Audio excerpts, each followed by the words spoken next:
My name is Amber Hoyt. My name is Leslie Watkins. I am 34. I am 59 years old, February 2nd, 2012. It was in the afternoon and I wasn't feeling well and I laid down to take a nap. And I got up and I took a step with my right foot and my left leg was not coming along for the ride. I called my doctor's office and unfortunately they had just closed. So I had to wait for the doctor on call to call me back. And his answer to me was, "I'm sorry, I cannot diagnose you over the phone. So you need to wait until morning and call back and make an appointment to be seen." And my husband got home and he said, "Did you call the doctor?" And I said, "Yeah." And he said, "What did the doctor say?" And I told him and he said, "Well, then I guess that's what we're gonna do." I said, "Well, I guess I'll just go back to sleep then." And I woke him up later and I said, I really need to go to the bathroom, can you help me? And he had to basically from behind pick me up and drag me to the bathroom because my leg and my foot were completely gone.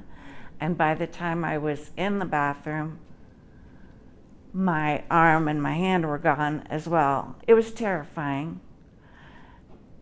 I didn't know what to do. And then he helped me, drugged me back to the bedroom and said, "You know, we're just gonna wait." And I said, "What if I'm having a stroke?"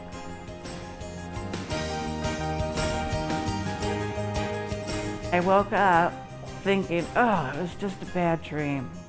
Thank God it was just a bad dream. And then I looked around and I saw my son and my husband sitting there and I said, it really wasn't a bad dream.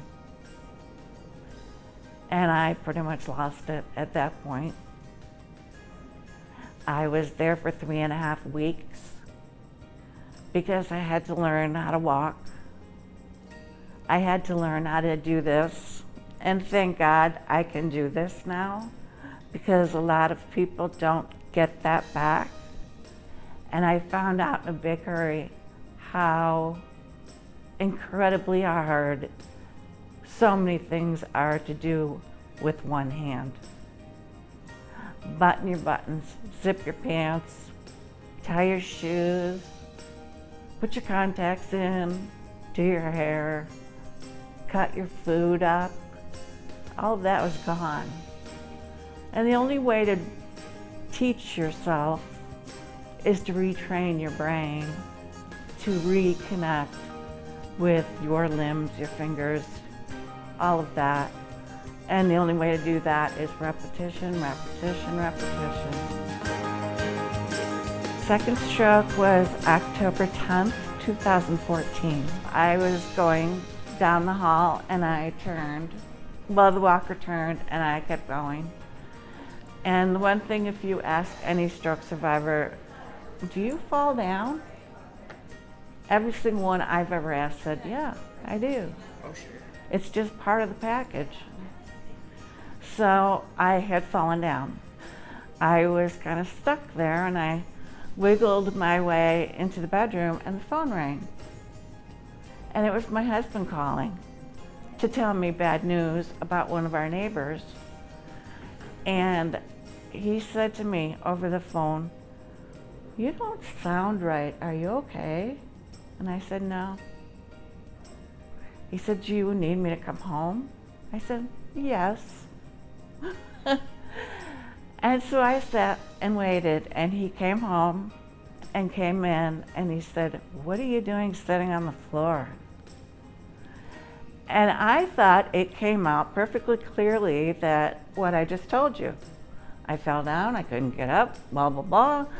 And he said, "Okay, we're going to the hospital now." Because it came out gibberish. And he knew.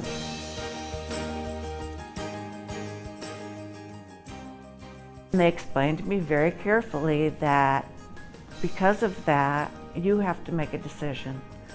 And the decision is, if you don't in fact have a clot, but you have a bleed in your brain and we give you this shot, it may cause uncontrollable bleeding And at that point, there's nothing we can do to help you.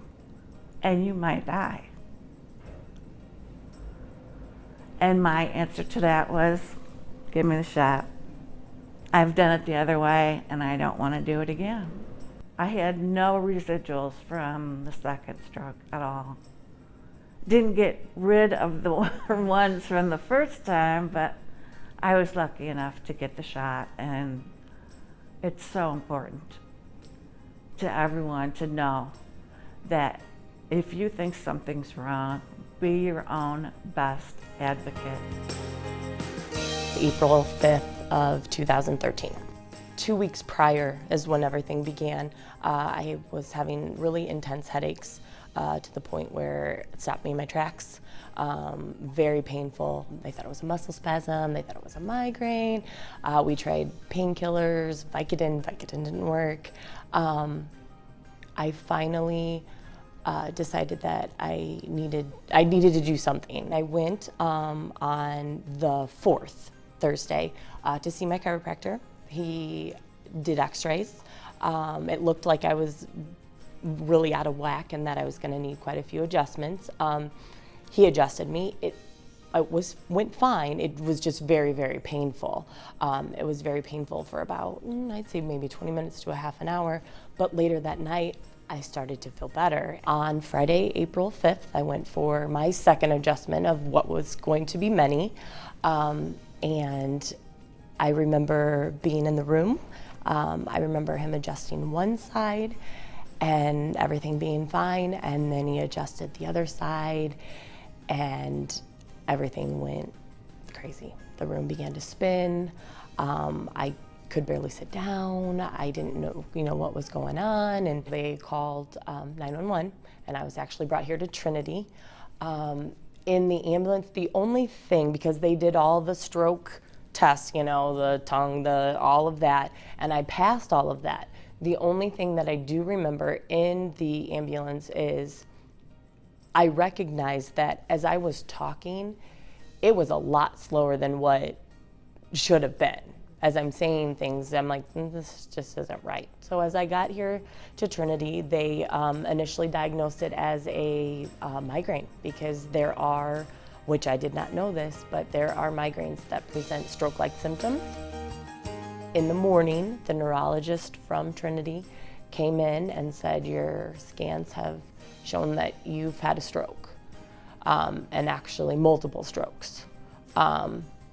And he explained that what was happening was what's called an arterial dissection, and that they were going to need to send me to Iowa City, because to take care of that dissection, they would have to stent, and they could not do that here. They wanted to kind of wait to see what the progress was, because the solution to the arterial dissection, fixing that, is the stenting, and you run a risk of stroke with a stent. So a week later I returned.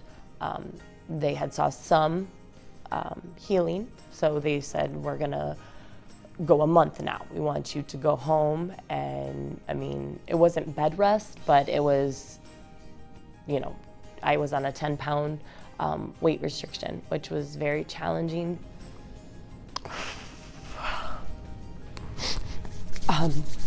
With the weight restriction, I couldn't lift my girls.